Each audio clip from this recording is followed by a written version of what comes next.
Rose, a gente começa falando sobre a repercussão, falando um pouco sobre a contextualização desse atentado que aconteceu aqui em Manaus nessa segunda-feira, início de semana, quando criminosos atearam fogo em aeronave do IBAMA, aeronave utilizada em operações aqui no estado do Amazonas, aqui na nossa região.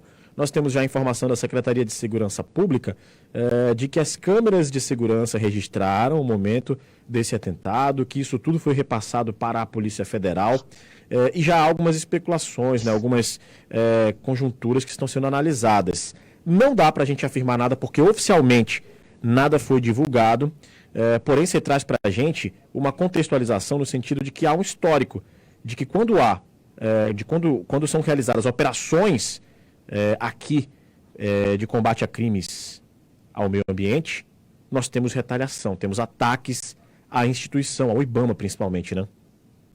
O IBAMA vem sendo atacado com frequência de várias maneiras, na sua imagem, na sua estrutura, na sua capacidade de fiscalização nos últimos anos e também por meio dessas retaliações que são registradas após operações do IBAMA, que tem aí a competência e a autorização pela legislação de destruir instrumentos que causem dano ao meio ambiente, seja ele por desmatamento ou por garimpo ilegal. Então, em função do que aconteceu aqui em Altazes, em novembro do ano passado, a destruição das balsas e a expectativa de que isso fosse ter alguma retaliação, há imediatamente essa associação e essa informação, esse caso do ateamento de fogo nesse helicóptero do IBAMA, evidentemente chamou a atenção nacional, repercutiu em toda a mídia local, repercutiu também na mídia nacional em função desse histórico.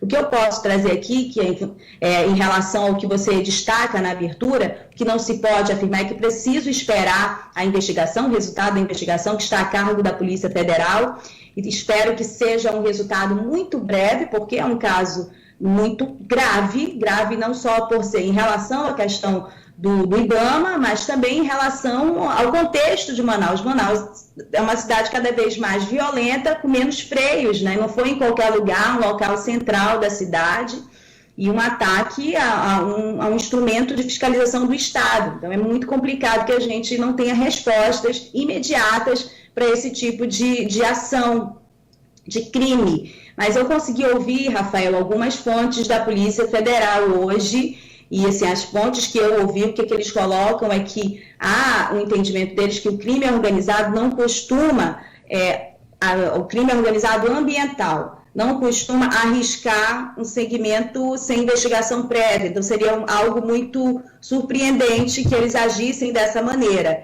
E há também uma indicação de que o local onde o IBAMA colocou a sua aeronave é um local de pouco cuidado para resguardar um instrumento tão importante, um instrumento e um equipamento tão caro, vamos colocar assim, né, de investigação e de fiscalização do IBAMA. E que, embora seja num espaço que é ocupado também pela Polícia Militar do Amazonas, é um espaço muito aberto, é um espaço que facilita, de fragilidade, que não deveria servir para guardar esse tipo de equipamento do IBAMA. Então, esses são os dados preliminares que eu consegui levantar com as fontes, né, de indicações aí de suspeitas, mas claro que isso está sendo investigado. Bom, a gente precisa também relembrar os ataques que ocorreram nos últimos anos no IBAMA. O principal, na minha opinião, é esse corte de verbas, essa limitação da estrutura e a desautorização por meio do próprio presidente Bolsonaro dessa sua capacidade e função de fiscalizar crimes ambientais. Isso aí a gente tem uma série de exemplos nos últimos meses, nos últimos anos, especialmente aí no governo Bolsonaro. Em 2020, para a gente relembrar aqui, um agente do IBAMA foi agredido com uma garrafada no rosto, após uma operação também contra desmatamento na Amazônia. Isso aconteceu lá no Pará, houve queima de instrumentos, de instrumentos que atuavam na ilegalidade por parte do IBAMA, houve uma confusão meio que generalizada após uma discussão e esse agente foi agredido no rosto. Isso é lembrado hoje em matérias nacionais, que a gente teve acesso a essa série de agressões que já ocorreram em relação ao IBAMA nos últimos tempos. Em 2017, houve uma retaliação contra uma ação de fiscalização de garimpo, né? Então, homens armados, você lembra, eles incendiaram e queimaram o escritório do IBAMA do INCRA e do CMBio lá em Humaitá. Esses escritórios estão fechados até hoje, isso veio à tona em novembro do ano passado, quando houve mais aquela ação de garimpo aqui em Altazes, né? E isso aconteceu lá em Humaitá, os agentes do IBAMA de fiscalização foram ameaçados, ficaram amedrontados, tiveram que se resguardar, inclusive, em espaços do Exército naquela ocasião, sair das casas deles, né? Em março do ano passado, uma coisa muito grave, o STF afastou o presidente do IBAMA, o Eduardo Bin, se não me engano o sobrenome dele. Então, ele era apontado e é suspeito de participar, de ser responsável do que investiga a Operação Aquanduba. Você lembra essa investigação sobre documentos e autorizações do IBAMA para tentar fazer uma espécie de lavagem de produtos florestais, para que esses produtos ilegais, madeira de extração ilegal, entrassem nos Estados Unidos. Isso é um escândalo, porque isso não foi descoberto por nenhum agente de investigação do Brasil. Isso foi denunciado por agentes dos Estados Unidos, né? Agentes de investigação dos Estados Unidos, do Serviço de Pesca e Vida Selvagem dos Estados Unidos. E eles colocavam lá no documento que faziam a denúncia ao Brasil que havia uma grave suspeita de conluio entre agentes públicos brasileiros e particulares no Brasil e nos Estados Unidos para passar madeira ilegal.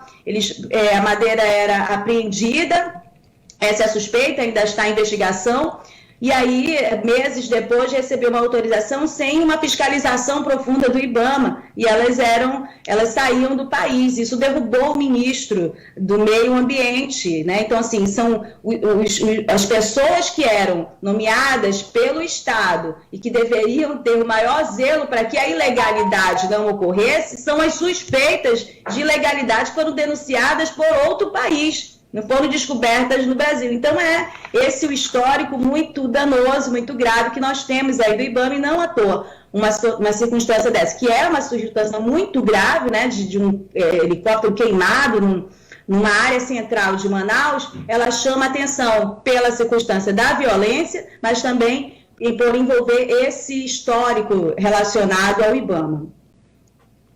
Muito bem, tá aí a contextualização, então, feita pela Rosine Carvalho. Lembrando que tem um outro caso também, né, Rose, que a gente não vai detalhar, óbvio, aqui, mas é para trazer também um pouquinho mais de contextualização. Tem um imbróglio entre o delegado Alexandre Saraiva, né, que comandou uma operação, culminou na apreensão de uma grande quantidade de madeira, e aí teve uma guerra entre ele e o ex-ministro do Meio Ambiente, envolvendo também ali presidente do IBAMA, enfim. Tudo isso também mostra como tem sido bastante turbulenta essa relação, né? O trabalho do IBAMA com algumas autoridades, inclusive, que deveriam defender o Instituto, né? Enquanto essas pessoas que fiscalizam na ponta, elas correm riscos muito sérios. Você imagina se há uma sabotagem desse equipamento e esse equipamento sobe para fazer a fiscalização. Olha assim, o risco que as pessoas que utilizam esse helicóptero correram. Assim, é muito grave, né? Acho que é necessário que o próprio IBAMA também consiga, por meio da sua estrutura, do que resta, resguardar mais a integridade física desses funcionários, né? Por meio de uma série de outras atitudes. Provavelmente essa indicação que a gente tem aí da fonte da Polícia Federal, ela é muito importante, porque se aquele ambiente não é um ambiente seguro, e já se demonstrou como inseguro, ele não deve ser, esse tipo de local ser usado para guardar ou para estacionar aeronaves que são utilizadas desta maneira.